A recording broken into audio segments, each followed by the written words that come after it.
Chegou a hora de vermos um algoritmo para o nosso sistema de recomendação, ver como é que podemos agrupar pessoas com gostos semelhantes e itens, vinhos, filmes similares para os usuários. E é isso que vai começar.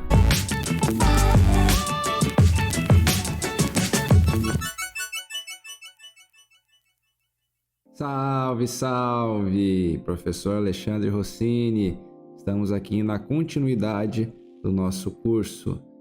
Então, agora a gente, nesse assunto aqui, que é o Camins, é um algoritmo bem conhecido, né? Bastante conhecido. Mas ele é um algoritmo, antes de falar, né? Um algoritmo de aprendizado não supervisionado. Vocês lembram o que é aprendizado supervisionado, não supervisionado? Vocês lembram do que é isso? Bom, eu preparei um videozinho aqui para nos ajudar. Vai lá, vamos acompanhar o vídeo? Os algoritmos de aprendizado de máquina são códigos que visam explorar e analisar conjuntos de dados complexos e encontrar sentido neles. O objetivo é estabelecer ou descobrir padrões que possam ser usados em diversas tarefas, como, por exemplo, para fazer previsões ou categorizar informações. O campo de aprendizagem de máquina costuma distinguir três casos: aprendizado por reforço, aprendizado supervisionada, aprendizado não supervisionada. O aprendizado por reforço é uma forma de ensinar um programa de computador a tomar decisões através da interação com o ambiente, de forma análoga como os seres humanos aprendem a partir de tentativa e erro. Imagine que você está ensinando um cachorro a fazer truques. Cada vez que ele executa corretamente um truque, você o recompensa com um petisco. Se ele faz algo errado, você não dá o petisco. Com o tempo, o cachorro associa ações corretas com recompensas e começa a executar os truques que resultam em petiscos. O aprendizado por reforço é muito utilizado em robótica, simulações e jogos. O aprendizado supervisionado funciona como um professor que ensina um aluno mostrando exemplos corretos e esperados. Imagine que você quer ensinar um programa de computador a reconhecer maçãs e laranjas em fotos. Você fornece ao programa várias fotos de maçãs e laranjas, cada uma rotulada corretamente. O aprendizado por reforço consiste em aprender uma função que mapeia uma entrada para uma saída com base em exemplos. É como ensinar ao programa por meio de exemplos concretos corrigindo para que, com o tempo, ele se torne mais preciso em suas previsões. Como o próprio nome sugere, não há uma saída desejada conhecida para acompanhar o processo de aprendizado. Isto significa que, diferente do aprendizado supervisionado, no aprendizado não supervisionado os exemplos não estão rotulados, ou seja, apenas os padrões de entradas estão disponíveis para serem explorados por um algoritmo que, ao longo de várias iterações, visa encontrar padrões, correlações entre eles e, assim, agrupa os casos semelhantes para que possam ser analisados posteriormente. No aprendizado não supervisionado, o objetivo é encontrar padrões e estruturas nos dados sem a necessidade de rótulos ou respostas predefinidas. É como explorar e descobrir informações ocultas nos dados, sem um professor para dizer o que é certo ou errado. Por exemplo, dados de clientes são fornecidos ao algoritmo de aprendizado não supervisionado e o objetivo é criar grupos de clientes que gostem de produtos similares. Os dados que são fornecidos não são rotulados, mas, havendo redundância nos dados, o algoritmo será capaz de reunir em grupos, com base nas semelhanças que foram descobertas, os clientes com perfis semelhantes. Beleza, então feita essa introdução, lembrando, né, desses tipos de aprendizado, agora a gente avança para o nosso slide. Então, aprendizado não supervisionado lida com a extração de padrões, estruturas e relações intrínsecas nos dados, sem depender de rótulos pré-existentes, porque se dependesse de rótulo era supervisionado, ok? Então, nos sistemas de recomendação, o aprendizado não supervisionado desempenha um papel importante na compreensão dos padrões de comportamento dos usuários e na identificação de similaridades entre itens, tá? Então, o clustering é o problema de agrupamento. Clustering, agrupamento, permite agrupar usuários com base em suas preferências, criando um grupo de usuários com gostos semelhantes, né? Então, isso é bem interessante. E isso visa facilitar, né? Isso facilita, na verdade, a criação de recomendações personalizadas ao entender os interesses de diferentes grupos de usuários. Daí vão emergir os fatores latentes que a gente já vem conversando aqui, né?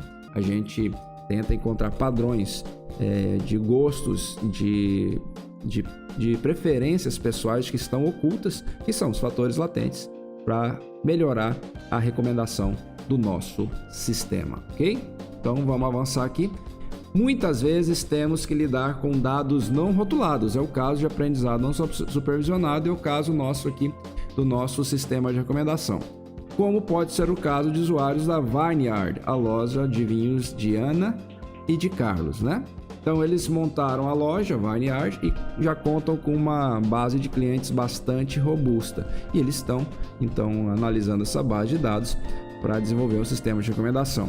Eles querem, a Ana e o Carlos, encontrar usuários com gostos parecidos para fazer indicação de vinhos, por exemplo, né?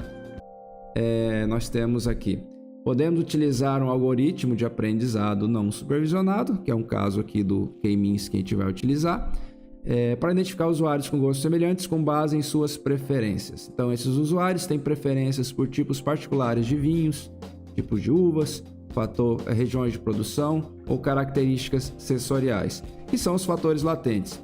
Muitas vezes essas informações não estão presentes nas bases de dados, e aí a gente vai descobrir pela correlação dos dados dos usuários e também dos itens muitas vezes, né? Então isso para descobrir fatores que estão escondidos, mas que existem lá, que os próprios usuários fazem uso por causa dessas características, e mesmo assim eles conseguem colaborar um com o outro de maneira implícita com a gente fazendo a filtragem dos dados por meio de filtragem colaborativa.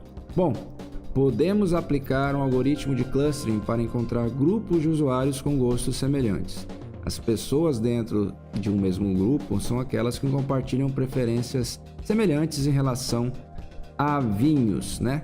Vamos avançar então. Então aqui no próximo slide a gente tem que o principal interesse do aprendizado não supervisionado é desvendar a organização dos padrões existentes nos dados por meio de cluster. Com isso é possível descobrir similaridades e diferenças entre padrões existentes, assim como derivar conclusões úteis a respeito deles. Bom, e é o problema, né, do aprendizado não supervisionado, né? A gente tentar encontrar padrões que estão ocultos lá, sem ter um professor, sem ter um supervisor explicando, mostrando por exemplo, como que ele deve se comportar, o que está errado, o que está certo, né? Então, o aprendizado não supervisionado tem essa característica, como nós já vimos. Bom, clustering ou agrupamento, que é o problema, né? O nome do problema em inglês, é o processo de agrupar um conjunto de objetos físicos ou abstratos em um grupo de objetos similares. A gente vai tentar encontrar similaridades entre eles. Então, os grupos, que são os clusters, é uma coleção de objetos que são similares uns aos outros, tá? Então, o problema a gente chama de agrupamento, problemas de agrupamento. Do inglês, problemas de clustering. Para resolver o problema, o que a gente faz? A gente encontra grupos, encontra clusters. Então, grupo e clusters são termos equivalentes. Grupo em português, cluster em inglês. E clustering e agrupamento, que é o problema, são termos semelhantes, tá? Em português, agrupamento, problema de agrupamento. Em inglês, problema de clustering, ok? Só para a gente padronizar os termos aqui, tá? Beleza, vamos fazer agora um primeiro exemplo, então? Primeiro exemplo. O que a gente tem na tela aí? Na tela a gente tem 1, 2, 3, 4, 5, 6, 7, 8 dados. Esses dados, na verdade, são animais. Temos 8 animais na tela aí, pelo menos os nomes dos animais, né? E aí a tarefa nossa aqui é uma tarefa de agrupamento. E aí, vamos agrupar os animais? Como é que a gente vai fazer isso? Como é que vocês acham que a gente tem que fazer isso? Então a gente tem 8 animais e precisamos agrupar. A primeira coisa que a gente vai olhar é tentar descobrir similaridade, o critério de similaridade que é importante aqui. O que é similar aí? O que é similar? Bom, eu estou olhando aqui, talvez o similar seja os os animais aquáticos, que são tubarão e peixe, um animal de repente anfíbio, que é o sapo, e os demais animais que são terrestres.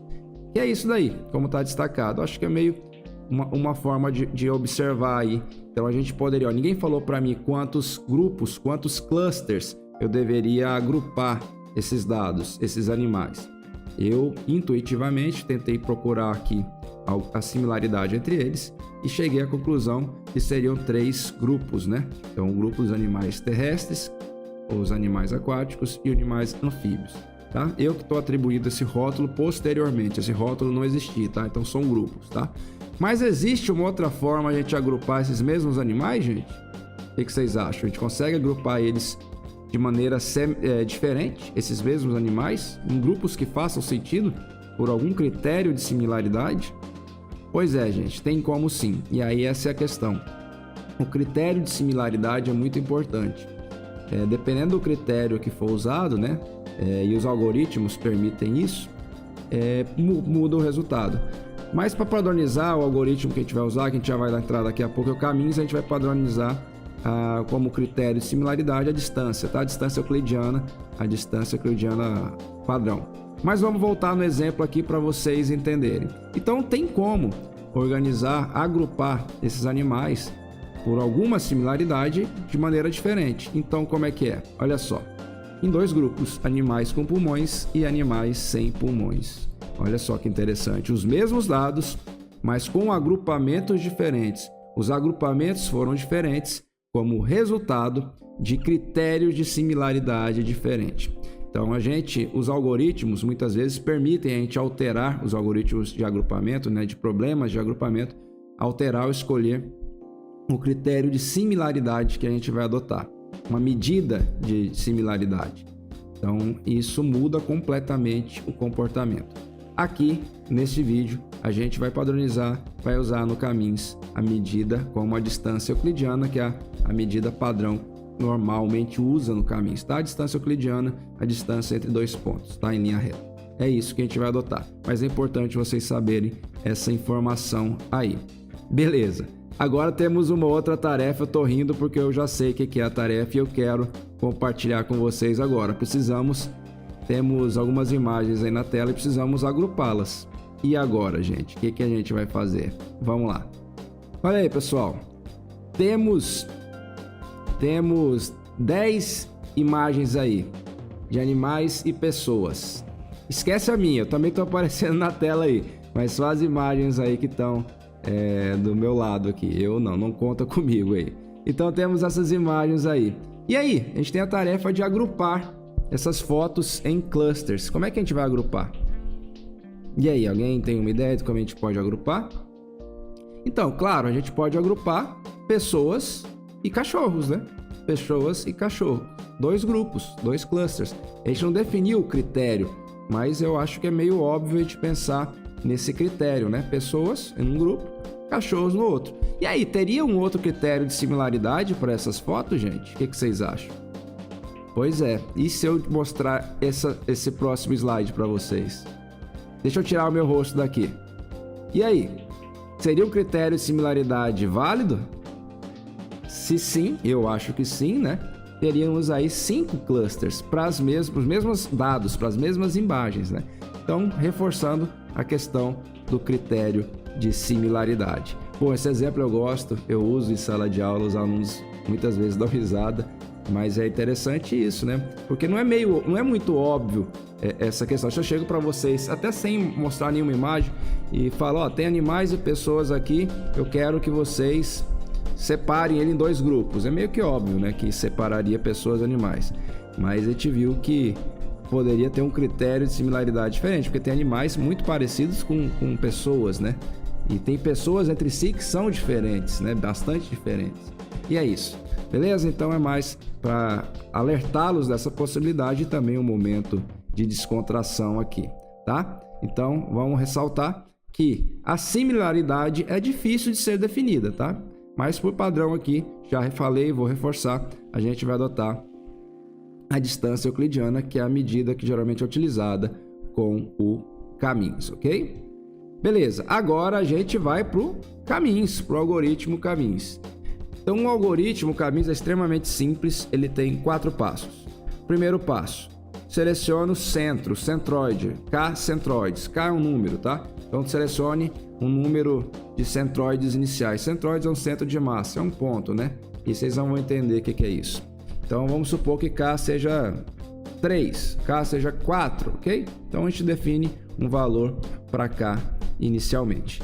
Depois a gente forma os clusters, os grupos, para cada centroide, né? Então a gente vai formar K clusters, associando cada cluster, né, ao seu centroide mais próximo. Como é que é feito isso? Por meio do critério de similaridade. Então a gente vai adotar distância euclidiana, ok?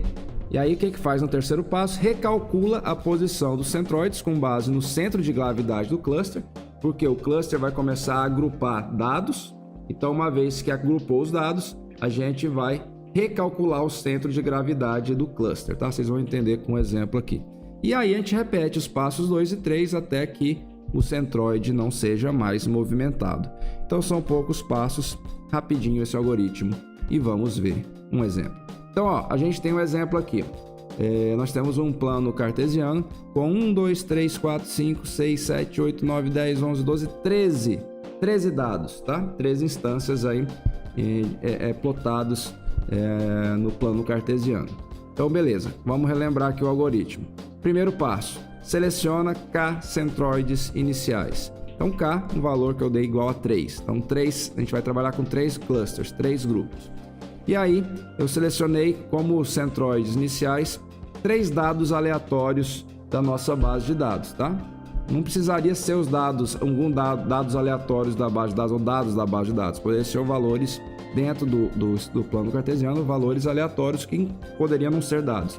Mas nesse caso, peguei 3 dados aleatórios da base de dados para serem os centroides iniciais. Então, passo 1 feito. Agora o passo 2. A gente vai percorrer todos os dados, né, e calcular a distância dos dados em relação aos centroides, para a gente ver de qual centroide, de qual cluster ele é mais próximo.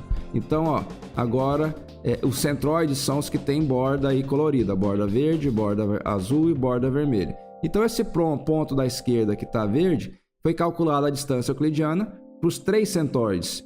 E ele é mais próximo do cluster que tem o centroide verde. Por isso, ele está sendo agrupado ao cluster verde, ok? Beleza, vamos avançar. Um próximo ponto. Esse próximo ponto também ele está mais próximo do centroide verde e por isso ele está agrupado no cluster do centroide verde. Próximo dado. Mais uma vez, um dado que também está mais próximo do centroide verde, mais próximo pela distância euclidiana, o critério de similaridade. Então, ele vai ser agrupado no centroide verde. Próximo dado. Esse dado já está mais próximo do centroide vermelho, tá? Então, ele está sendo agrupado com o cluster vermelho. Próximo dado também está mais próximo do cluster, do centroide do cluster vermelho, por isso ele está sendo agrupado no cluster vermelho. E aí, se a gente continuar executando o algoritmo, no passo 2, para todos os dados, a gente vai obter esses grupos aí. São 3 grupos e os centroides iniciais que foram definidos no passo 1 estão marcados aí, com essas bordas, a borda verde, a borda vermelha e a borda azul. Então, a gente concluiu o passo 2 agora, de calcular para todos os dados em quais clusters eles estão agrupados, tá? Então, nesse ponto, a gente vai para o passo 3. O que é o passo 3? Recalcular a posição dos centroides. Então, a gente vai pegar todos os dados do cluster, todos os dados, deixa eu voltar para o slide anterior, todos os dados que ficaram no cluster verde, todos os dados que estão no cluster vermelho e todos os dados que estão no cluster azul. Então, o que a gente vai fazer? Pegar todos os dados do cluster verde e tirar uma média dele. Pegar todos os dados do cluster vermelho e tirar uma média deles. Pegar todos os dados do cluster azul e tirar uma média deles. Com isso, a gente vai conseguir, então, calcular a nova posição dos centroides, né, do centro de gravidade do centroide de cada um dos clusters. Então, repare que moveu, né? O centroide estava em cima do dado, né, de 3 dados, e agora eles se moveram para o centro. Deixa eu voltar para o slide. Para o centro do cluster, né? O que a gente vai fazer agora? Repetir os passos 2 e 3 até que o cluster, o centroide do cluster, os centroides não se movam mais. Então, a gente repete os passos. Então, voltou, ó.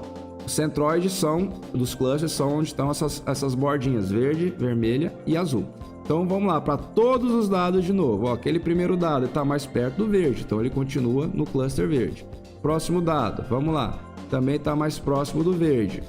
Próximo dado, esse dado está mais próximo do verde. Opa! Lembrem que no anterior ele estava mais próximo do vermelho.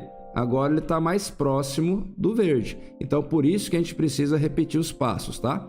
Então, fazendo isso, a gente conseguiria então reposicionar os centroides, reorganizar até que nenhum dos dados mais mude de posição e, como consequência, o centroide estabiliza e não é mais reposicionado. Feito isso, está estabelecido o algoritmo está finalizado. Beleza, então entendido o algoritmo, eu gosto sempre de compreender a teoria para depois a gente ir para a prática. E é o que a gente vai fazer agora, a gente vai entrar em um exemplo, ok? Então estamos aqui no primeiro exemplo no VS Code, deixa eu limpar aqui embaixo. Então olha só, a gente vai incluir o caminhos do Scikit-learn, do nosso conhecido Scikit-learn, tá? Deixa eu tirar aqui o coeficiente de silhueta que a gente não vai usar agora. Então eu vou adicionar também um outro método makeBlobs, que é também do Scikit-learn. Para quê? Para gerar dados, tá? Gerar dados aleatórios. Esse método então vai gerar dados aleatórios, ó. Gerando dados de exemplo com makeBlobs, que é uma ferramenta útil para gerar conjunto de dados de exemplo para testar algoritmos de clustering ou de classificação, tá? Nesse caso a gente vai usar para clustering, para agrupamento. No exemplo aqui ele é usado para criar um conjunto de dados com 3 clusters, com 3 grupos, tá? Então ele vai gerar 3 grupos, dados agrupados em 3 locais do plano cartesiano, ok? Eu vou comentar aqui essa parte do código para a gente visualizar os dados primeiro que foram gerados, tá? Então, tá gerando aqui os dados com o makeBlobs, que é do Scikit-learn, e vamos visualizar os dados que foram gerados. Então aí, ó, os dados gerados estão na tela, sendo mostrados no plano cartesiano. Dá para ver que os dados gerados estão agrupados, tem 3 regiões do plano cartesiano. Beleza, isso é bastante útil, né, para a gente utilizar. Então aqui está mostrando as que foram feitos gerados 100 dados para serem agrupados em três clusters. E como é que a gente usa o caminhos? O caminhos está aqui já incluído. Bom, o caminhos é bem simples, tá, gente? Deixa eu descomentar para utilizar ele. Vocês vão ver que é bem tranquilo de utilizar ele.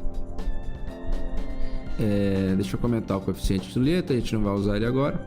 Bom, então ó, já geramos os dados, aqui a gente visualizou os dados, agora a gente vai aplicar o caminhos. Basta chamar caminhos, ela já está aqui importado com caminhos, tá? Chama caminhos e passa o número de cluster que a gente quer, tá? Primeiro o número cluster que a gente quer. Depois chama o caminhos para executar com a base de dados. A base de dados nossa então tá aqui, ó, x, ok? Esse y se fosse para problemas de classificação, o y seriam os rótulos, tá? Como a gente não está usando para classificação, para clustering, os rótulos não existem, não nos serve. Então envia os dados x, que são os dados gerados. Então ó, define quantos clusters e executa, só isso. Dessa forma o Scikit-learn, o caminho já é executado. Aí uma vez que ele executa, a gente vai buscar os centroides que foram calculados pelo caminhos, está aqui, ele retorna um array, né? Então esses centroides é um array. E ele busca também os rótulos, tá? Os rótulos do caminhos, tá bom? Então a gente vai pegar tanto os centroides que estão aqui, e vamos pegar os rótulos. Esse rótulo para quê? Para colorir, somente para colorir o nosso gráfico, tá bom? O coeficiente de silhueta que está aqui, a gente não está usando ele por enquanto, eu vou comentar. Então eu vou executar, é só isso, gente. Vamos executar e ver ele funcionando. Olha aí, gente, os dados gerados, está sendo gerado aleatoriamente. E agora, olha aí o cluster sendo marcado aí, 3 clusters, centroides dos clusters com o X vermelho, tá? Acho que dá para ver aí na tela, né? Então, olha aí como funciona bem, né? Bem interessante. Então o Caminhos ele é bem simples de utilizar. Vamos fazer uma brincadeira aqui, ó. Se a gente quiser aumentar, por exemplo, vamos colocar 6. Então é claro que nós estamos enviesando, estamos sabendo já de antemão que são 6 clusters, né, que vão ser.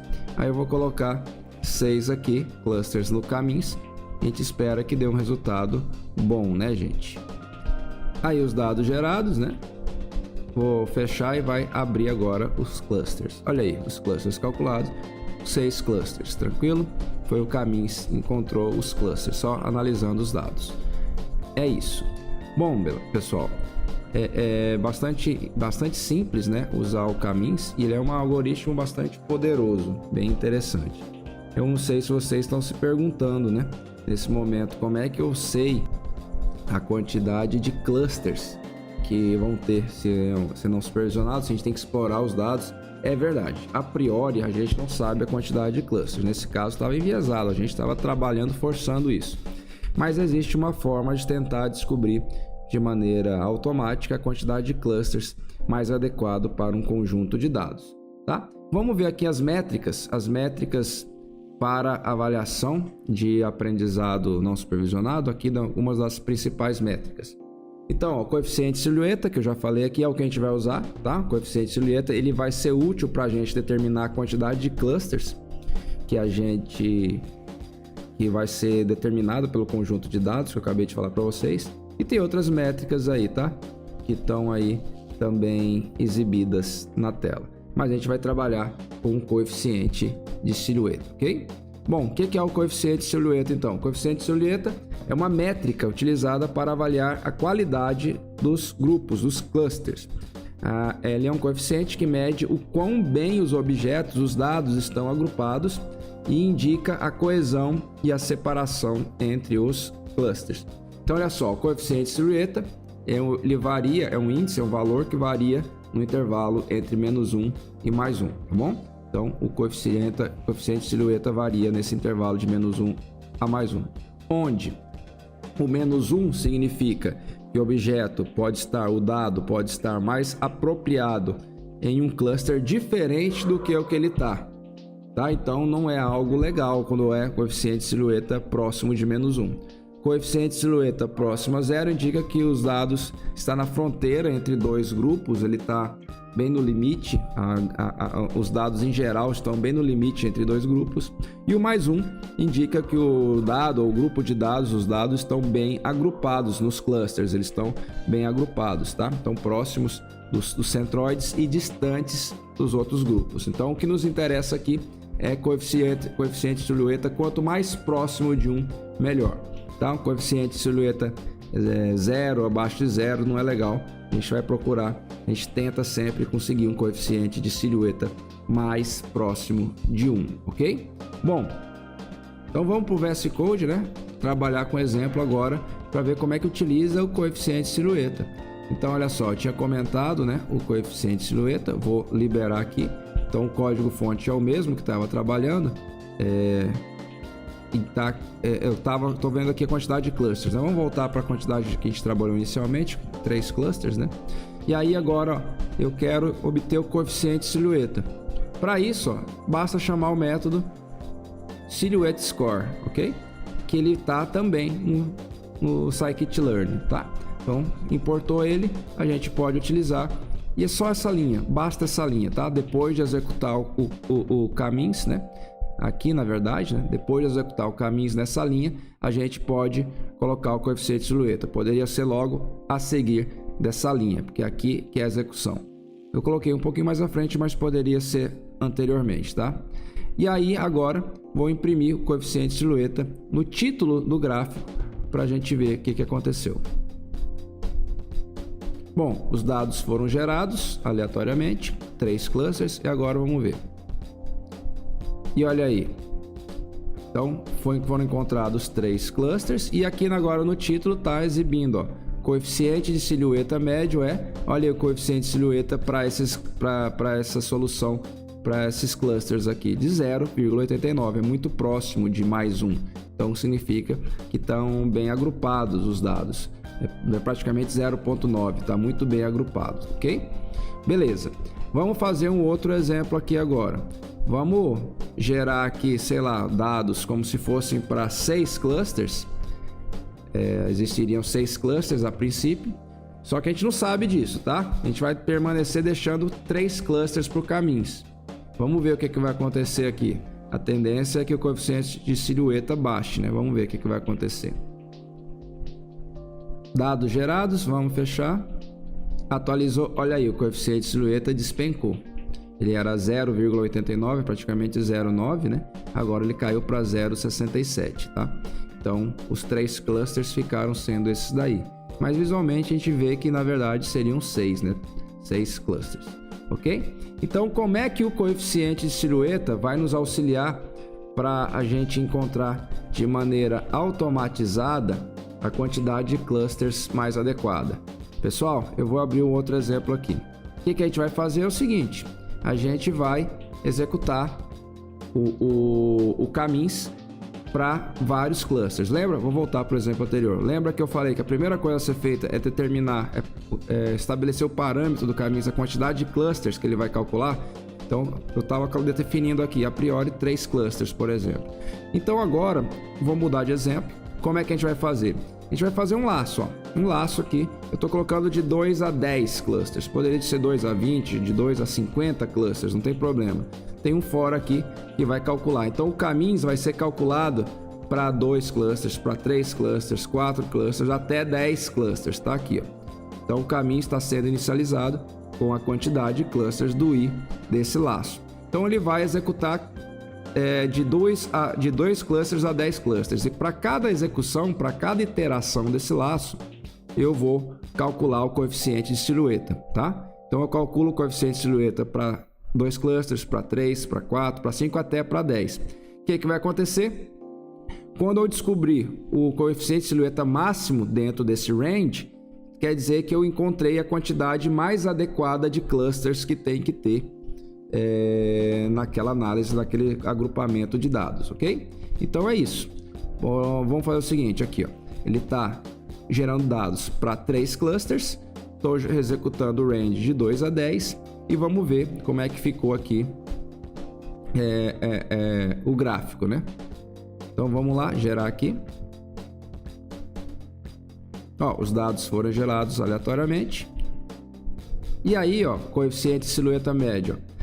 Para 2 clusters, o coeficiente de silhueta ficou um pouco abaixo de 0,7. Para 3 clusters, ele já foi para 0,9 e depois começou a cair. Ó. Com 4 clusters foi para 0,70 e alguma coisa. Com 5 clusters já caiu para 0,55, mais ou menos. Olha no eixo Y, no eixo X, tá? É a quantidade de clusters e no eixo Y é o coeficiente de silhueta, tá? Então, ó, com 7, 8 e 9 clusters, ficou um valor de coeficiente de silhueta já próximo de 0, ok? Então é isso, é dessa forma que a gente descobre a quantidade de clusters que tem que ter.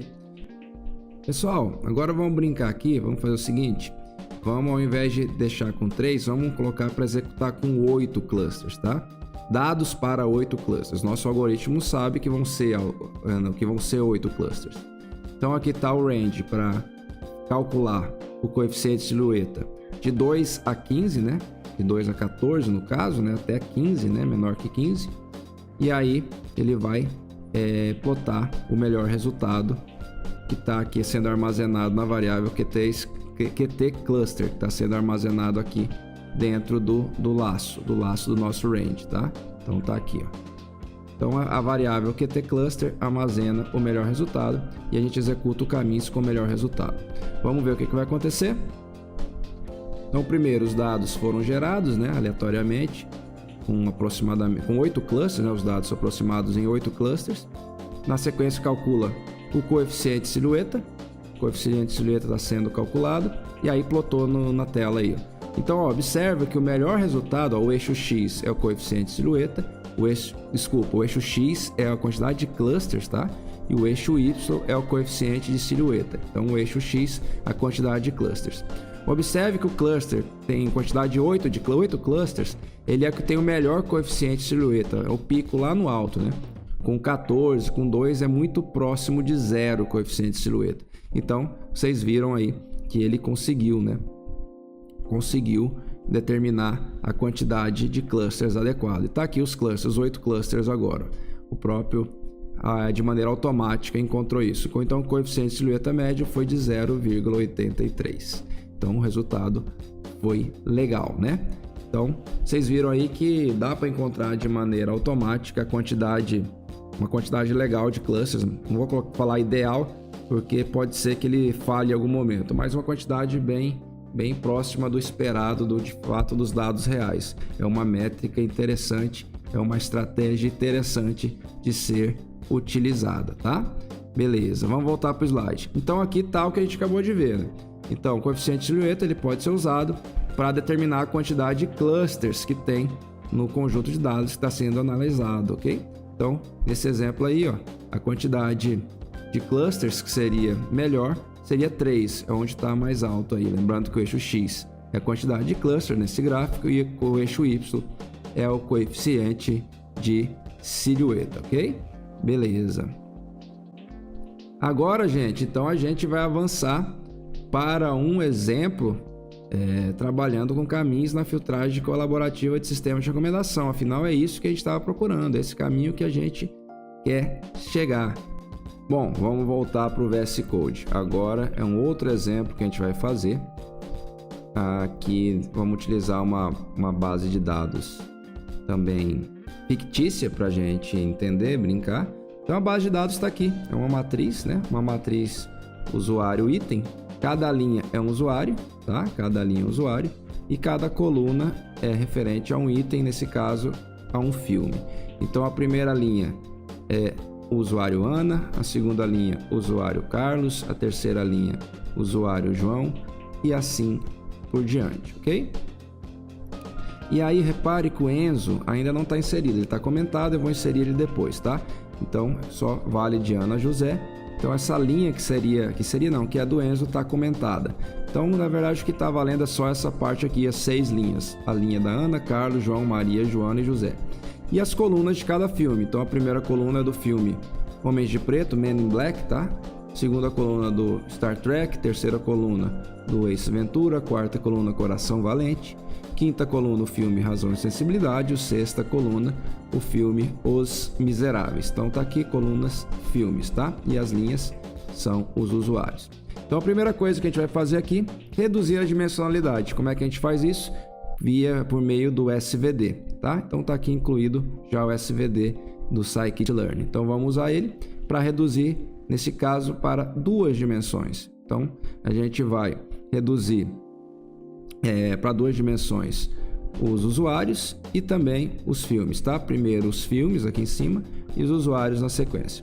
Depois a gente vai construir a matriz reduzida a partir dos dados da matriz decomposta do SVD. Então a gente já viu isso como é feito também no vídeo anterior. Então aqui está a matriz de dimensão reduzida dos filmes e aqui a matriz de dimensão reduzida dos usuários. Na sequência, o que eu estou fazendo? Eu estou juntando essas duas matrizes, né? Concatenando elas e juntando elas num único vetor, tá? Um único vetor de dimensão reduzida para os dois. Para que isso? Porque eu vou imprimir ele, eu vou utilizar ele para plotar no gráfico, tá? Esse vetor todo, tá? Esse vetor todo eu estou colocando para plotar no gráfico. Então vamos lá ver como é que vai ficar. Vou imprimir esse gráfico aqui. Então olha aí, plotou. Olha que interessante. O que a gente conseguiu fazer? A gente conseguiu plotar, visualizar os dados em um gráfico, né? 3D no plano cartesiano, os filmes e os usuários. Então olha que interessante. A gente vê lá em cima, ó, José, Os Miseráveis, Razão e Sensibilidade e Joana. O que está aparecendo isso aqui, gente? Isso aqui está parecendo um cluster, né? Parecendo um grupo. Lá embaixo a gente tem Ana, Carlos, Star Trek, Ace Ventura, João, Maria, Men in Black e o Coração Valente sozinho num canto.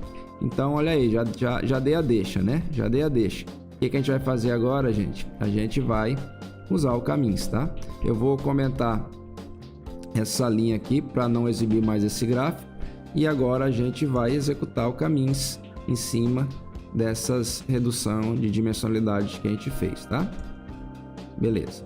Então vamos voltar para explicar. Então depois de reduzir a dimensionalidade, dos filmes dos usuários, o que a gente vai fazer aqui agora? A gente vai executar o caminhos, mas antes vamos executar aquele laço para determinar a melhor quantidade de clusters, né, por meio do coeficiente de silhueta. Então a gente faz um laço aqui com range de 2 a 10, né, e aí ele vai calcular o coeficiente de silhueta para o caminho executando com 2 clusters, 3 clusters, 4 clusters, assim por diante.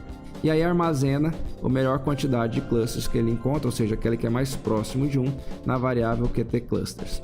Aí depois que saindo do laço, vamos inicializar o caminho com a quantidade de clusters que foi encontrada, melhor, se adapta pelo coeficiente de silhueta, executa o caminho, tá? Executa o caminho com aquele vetor concatenado, tá? De filmes usuários que a gente fez aqui em cima, de filmes usuários. Executou e vamos plotar de novo agora com o resultado do caminhos e vamos ver o que acontece. Olha só, pessoal, que legal. Em cima temos um cluster. Olha, esse cluster, esse X é o centroide do cluster calculado pelo caminhos, e tudo que é verde está pertencendo a esse cluster. Lá embaixo temos um centroide, também um X, lá perto do Ace Ventura. Todas as bolinhas que são roxa pertencem a esse cluster. Então vamos ver, ó, lá em cima, no cluster verde, José e Joana, eles têm gostos parecidos. E os filmes Os Miseráveis e Razão e Sensibilidade também são similares. Então, ó, José e Joana provavelmente gostam de filmes no estilo de Os Miseráveis e Razão e Sensibilidade. Ok? Então, os filmes que tiverem nesse grupo, nesse cluster, podem ser indicados para os usuários que também estão nesse cluster, tá? Ok? E embaixo lá nós temos um outro cluster, né, que é o roxo. Então lá temos Ana, Maria, Carlos, Star Trek, Ace Ventura, João, Man in Black. Então aí é um outro cluster, um cluster que temos usuários com gostos similares e filmes similares. Então, mais uma vez, os filmes que estão nesse cluster podem ser indicados para os usuários que estão nesse cluster, claro, desde que eles não tenham visto ainda esse filme. E aí nós temos um outro cluster, um terceiro cluster com centroide, lá no Coração Valente. É um terceiro cluster que é unitário, só tem aquele filme. Então, nesse momento, ninguém ainda... Ele é um cluster sozinho, só com Coração Valente. Ninguém se interessou muito pelo filme, de acordo com as avaliações. Mas, à medida que a lista de usuários vai aumentando e os usuários vão avaliando, a tendência é que o Coração Valente ele vai entrar em algum grupo com algum outro usuário, tá? Então vocês viram que legal? Olha que bacana isso, né? Bem bacana. Agora vamos incluir o Enzo, né? Que eu falei que estava aqui. Vamos incluir o Enzo. Deixa eu incluir ele aqui também. Opa. Pronto. E vamos executar de novo. Vou limpar aqui e executar de novo. Executei. Não mudei nada no código, só incluir o Enzo e as suas avaliações. Pronto, olha aí. Mudou. Olha agora. Agora nós temos 1, 2, 3, 4, 5 clusters, né? 5 clusters. Olha aí, um cluster tem lá Maria e João, tão próximos do Ace Ventura. Ana e Carlos com o cluster verde no meio são similares, ou o Men in Black e o Star Trek são filmes parecidos, tá em outro cluster. Tem um outro cluster, ó, que o Enzo agora tá próximo do Coração Valente, tá no mesmo cluster do Coração Valente. E isso também lá tem embaixo um cluster com Os Miseráveis, Razão e Sensibilidade, Joana e José. Observe que só de incluir o Enzo, houve uma mudança na reconfiguração de alguns clusters, tá? Então, a inclusão de um novo usuário, com novas avaliações, claro que influenciam nos demais. Óbvio que aí nós temos poucos dados, então a inclusão de um usuário novo afeta enormemente. Mas uma base de dados com muitos usuários, um usuário, 2 usuários, afeta muito pouco a composição dos clusters. Mas claro que sempre ele vai se remodelando, então não é algo fixo. Os usuários se movimentam entre grupos porque as pessoas podem ir mudando de gosto ao longo do tempo, tá? Então vocês viram aí que legal, né? Muito bacana esse exemplo. Esse exemplo eu achei bem interessante. Espero que vocês tenham gostado, tá? Bom, eu tenho um último exemplo aqui para a gente conversar. Esse exemplo aqui eu acho que é bem interessante. A gente vai trabalhar com o Xwine, a base de dados do Xwine, tá? Então aqui eu estou carregando o dataset, né, dos vinhos, eu estou pegando o menor, né? A menor quantidade, porque meu computador não está conseguindo carregar as bases de dados maiores. Aqui as avaliações, então nós temos 100 vinhos e 1000 avaliações, né? 1000 avaliações de vinhos, e na sequência montando a matriz de avaliações. Então nessa matriz a gente tem usuários, vinhos, usuários nas linhas, vinhos nas colunas e as avaliações dos vinhos, tá? Feito pelos usuários para cada vinho, tá? Então essa é a matriz, a gente já montou ela também no vídeo anterior. O que a gente está fazendo na sequência aqui? A gente está definindo todas as entradas que são iguais a NaN, né? NaN, para o valor 0. Estamos atribuindo o valor 0 aí. Depois a gente está reduzindo a dimensionalidade dos dados aqui, tá? Dados, reduzindo a dimensionalidade para 2 dimensões. Eu quero que vocês se atentem que no caso dos vinhos, que são as colunas, a gente pega a matriz dados e pega a transposta delas, tá? A transposta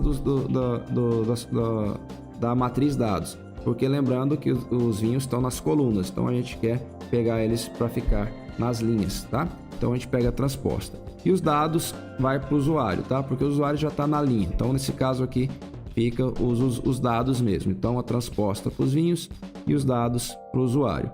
A gente vai então reconstruir a matriz reduzida a partir das matrizes decompostas pelo SVD, como a gente fez anteriormente.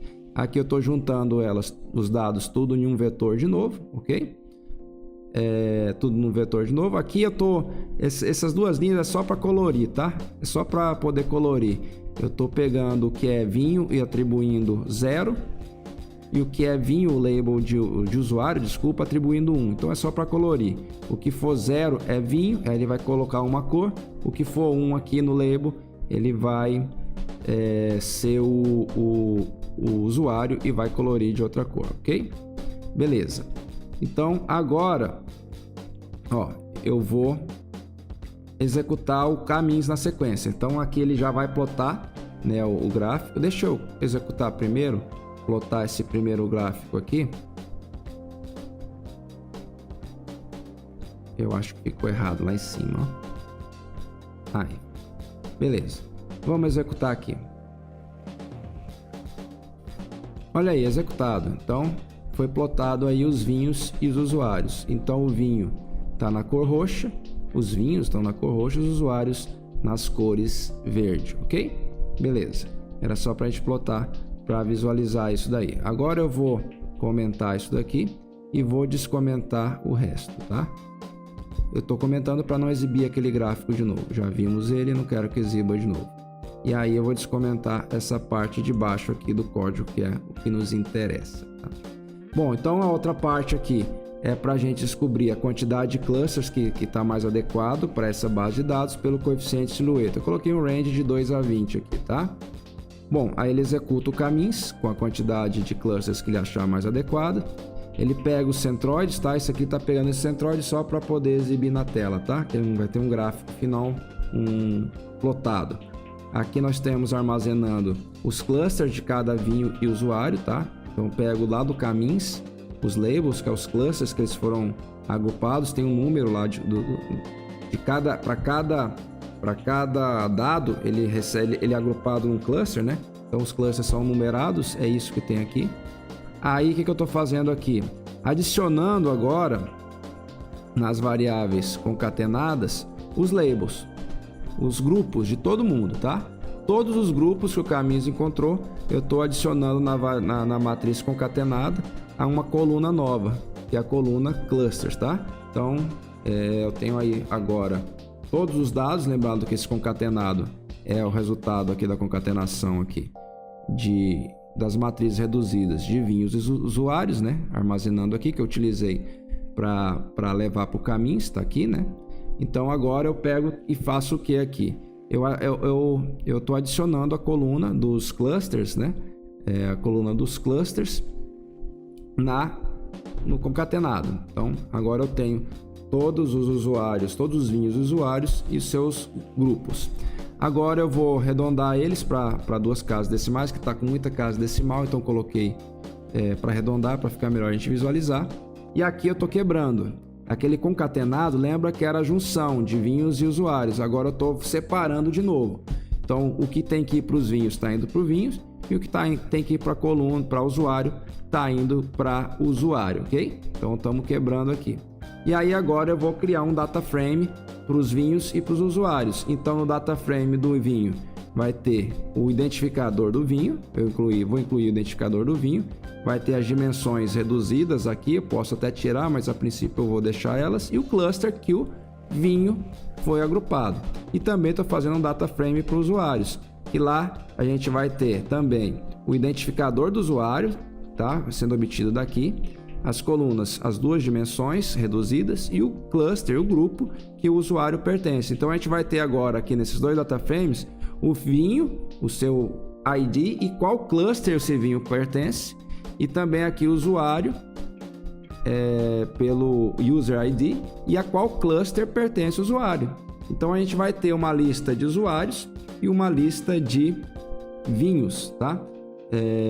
Deixa eu comentar isso daqui a pouco eu descomento. Vamos executar para verificar o que acontece. Ele vai plotar num gráfico isso daqui. Olha aí, plotou, olha só que legal. Ele encontrou 4 clusters de usuários vinhos. Eu não vou colocar os rótulos aí, imprimir o nome, os ID dos vinhos e dos usuários, senão vai ficar muito poluído. Mas cada bolinha aí ou é um usuário ou é um vinho. Então agrupou, separou em 4 grupos. Tem um grupo roxo, um grupo azul, amarelo, um grupo azul e um grupo verde. Então, e com coeficiente silhueta de 0,73, aproximadamente 0,74. Agora vamos observar os resultados aqui embaixo. Então, ó, foram impressos. Foi impresso aqui, ó, os usuários, né? Então a gente tem na primeira coluna o usuário, o ID do usuário, e na última coluna o cluster que o usuário pertence. Então esses primeiros usuários aqui pertencem ao cluster 0 e esses últimos usuários ao cluster 3. Ele não imprime tudo, né? Porque o Python, quando tem muitos dados assim, ele por padrão não imprime tudo. E do mesmo modo a gente tem aqui dos vinhos, o INID e os clusters. Eu vou descomentar então aqui, que eu coloquei, para poder imprimir tudo, tá? Eu vou limpar aqui, ele vai imprimir tudo. Então vamos executar. Pronto, agora executou. Então todos aqui, deixa eu subir aqui, ó. Tudo impresso aqui. Aqui vai ficar meio pesado, demorar, mas tá tudo aqui. Eu mandei ordenar, tá? Tá ordenado. Então, ó, aqui embaixo eram os usuários do grupo 3, do cluster 3. Agora os usuários do cluster 2. Aí a gente vai subir, tem os usuários do cluster 0. Então, aparentemente, não tem nenhum usuário no cluster 1, ok? E aí, a mesmo modo, a gente tem nos vinhos aqui em cima. Beleza? Então, é isso. Agora fica fácil, né? Agora a gente tem uma tabela toda organizada, os vinhos e os grupos, os clusters que os vinhos eles estão posicionados, e os usuários e os grupos que eles estão posicionados. Então a gente sabe agora quem compartilha o mesmo grupo com quais vinhos. Então os vinhos e os usuários estão no mesmo grupo, e dali a gente faz recomendação. Então, como assim? A gente pode fazer o seguinte: se o usuário está num grupo A, a gente vai procurar todos os vinhos desse grupo A. Aquele vinho que é melhor avaliado, tem uma melhor avaliação média e que o usuário ainda não consumiu, é o vinho que vai ser indicado, ok? Então é isso. Uma vez que a gente conseguiu construir, saiu da base de dados, encontramos características lá pessoais, que são os fatores latentes, né? E os usuários compartilham entre si, e os vinhos também.